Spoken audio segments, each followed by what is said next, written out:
X24 is built to handle big crews, big days, and all the gear that comes with them. So we gave it something no other MasterCraft model has.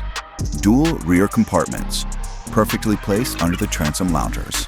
Exclusive to the X24, it's a fully integrated rear storage system built for the way you actually use your boat. Two padded board bags slide seamlessly into tracks beneath the transom loungers, right at the perfect height to grab your boards without bending, stretching, or digging through clutter. Each side holds up to 2 boards for a total of 4 in the transom. Prefer flexibility? The bags are removable and fully zippered.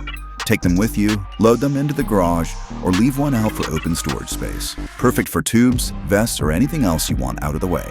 It's a stow-or-go solution that keeps your gear protected, your layout clean, and your setup fast. Pair the rear compartments with the Heritage or Premium Rigid Bimini, each holding 4 or more boards, and you've got storage for up to 10. All hidden, all secure, all ready when you are. No racks required, unless you want them, because personalization matters here too. It's thoughtful, it's versatile, and it's the kind of smart storage that keeps the boat clean, organized, and ready for anything. Only on the X24.